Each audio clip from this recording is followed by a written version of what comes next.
Hey guys, what's up? RedRaven here with another quick tutorial for you. This time I'm going to show you how to make that classic moving Reese bass that you find in a lot of drum and bass music from the early 90s and even still today. I'm going to show you how to do this with Sytrus and Fruity Love Filter, and I'll leave a lot of the creativity up to you. So let's go ahead and jump into it and see what we come up with. So like I said, we're going to use Sytrus.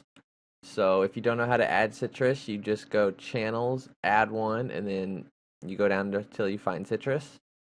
So I've gone ahead and loaded one, and then we're going to default it out. So we're going to click this little drop-down menu. We're going to go to presets, and then go to the upper left-hand corner where it says default, and left-click it. So now every operator is a sine wave, and the only operator functioning is operator 1. Now, in FM synthesis, the oscillators are referred to as operators because sometimes they're not always being used as an actual oscillator in the traditional sense. They're used in modulating other things, more like an LFO. So that's why they're referred to as operators. So we're going to go ahead and right-click on operator 1 here and choose a saw wave, and we're going to do that for operators 2 and 3 as well.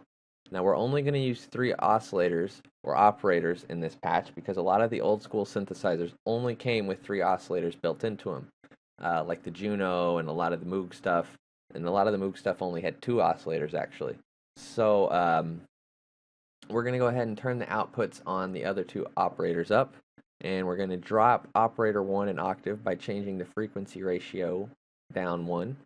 And with operators 2 and 3, we're going to detune them, and we're going to use hertz to do that. So we're going to go up by about 3.1 with that one, and then we're going to go negative 3 or 2.9, so that they don't really phase with each other and get some weird sounds. And we're going to go ahead and take a listen to how this sounds now.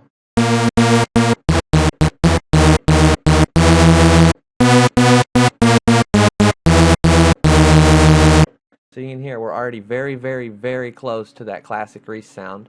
I don't know how loud that was for you. Let me take a listen here.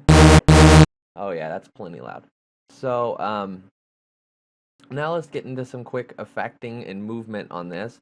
So we're going to go ahead and first we're going to go to the main tab, and I'm going to show you something about the oversampling tab that you may or may not like. And that is with this patch, if you turn the oversampling up to 8 and take a listen,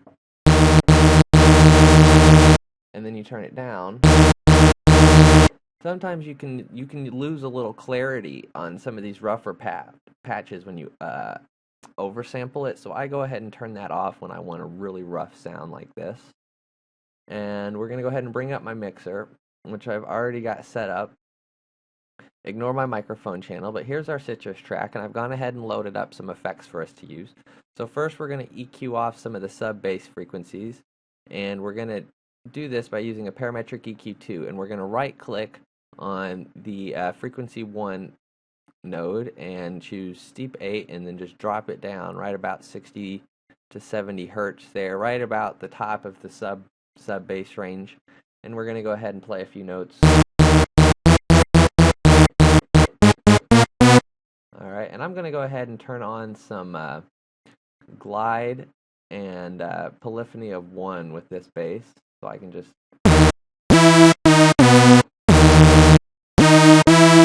Alright, we can drop that an octave.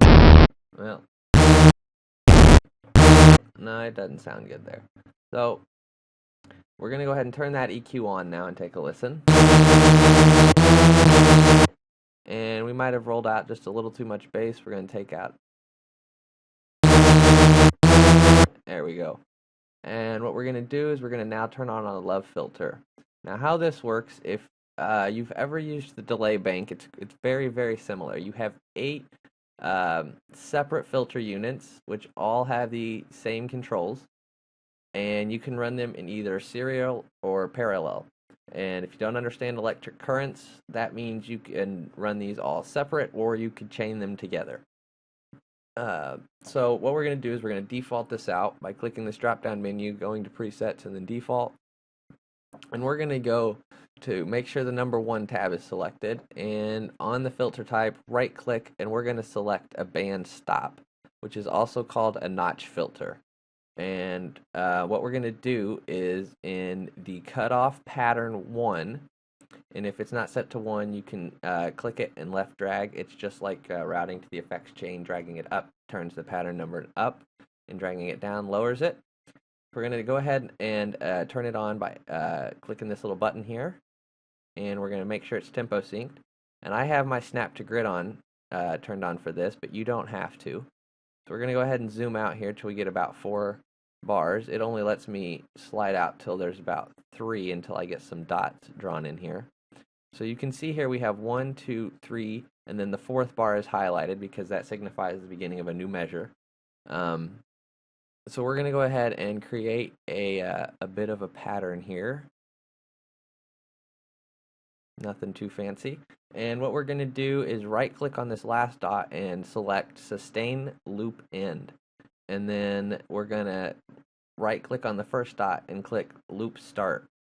And what that's going to do is make this pattern we just created loop endlessly while there's a note playing. So if I hold down a note now, well, let me make sure my Sytrus is selected.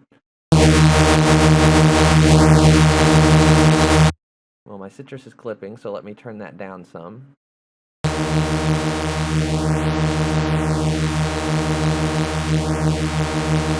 So hopefully you can hear the effect we're getting. We're going to go ahead and exaggerate that some and dial in these settings a little more.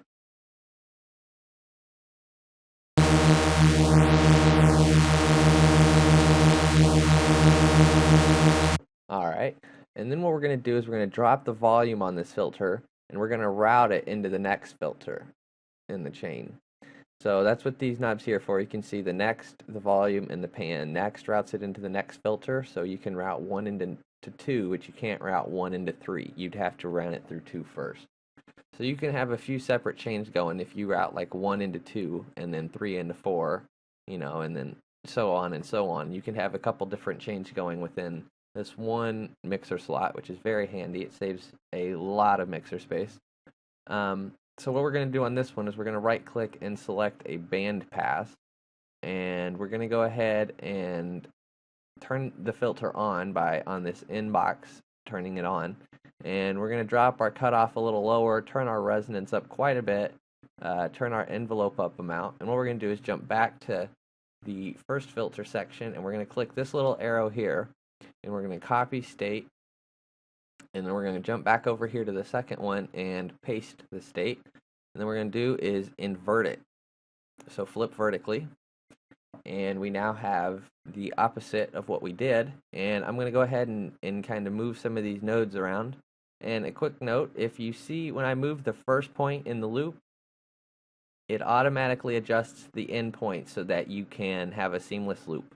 So I'm just going to tweak these a little bit, maybe make some tension adjustments. Okay, and we're going to take a listen now.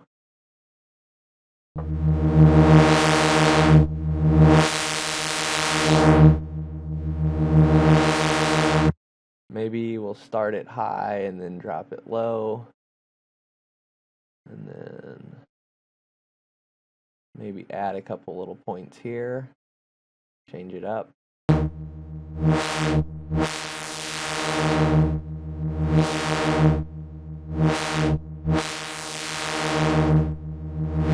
And this is actually only a 3-measure filter loop. I realized I forgot to drag it out to the 4th bar. It's not a huge deal, but if you want this to tempo sync better, it is a better idea to actually make it a even loop. So we can go ahead and fix that just quickly by doing this. Okay, well, we'll do it that way, and then we'll copy this, paste it, and then we can go about changing this one again, and end up with something like that. So now we'll take a listen.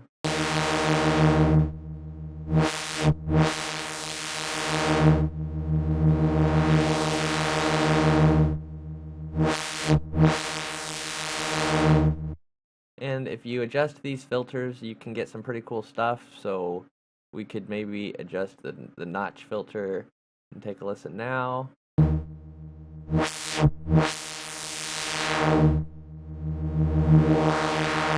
Or we could maybe change the second filter to a low pass instead of a band pass.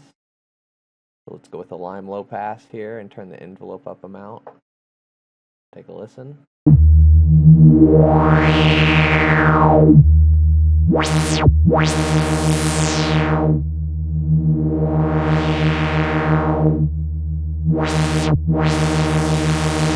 And you can turn some wave shaping on.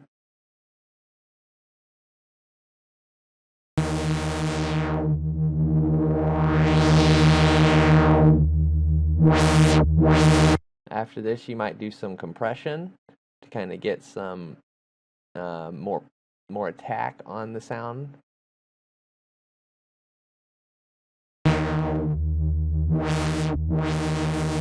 And then you might do some EQ after the fact, just to make sure you don't have any sub bass interfering.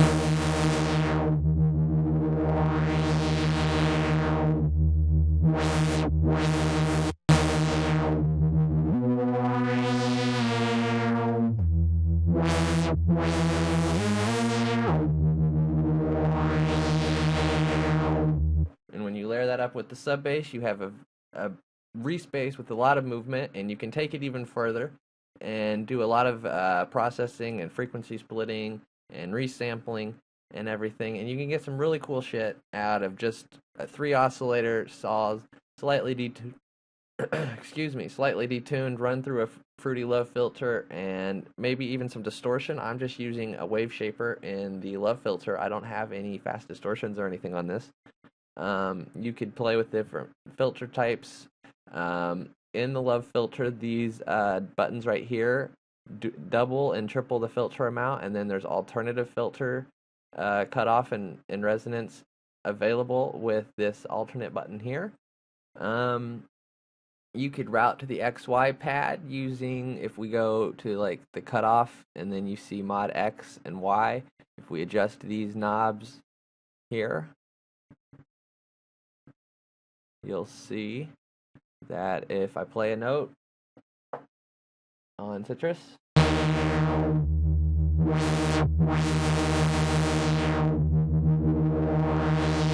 and if we also route that to the low cutoff, it will be more prominent.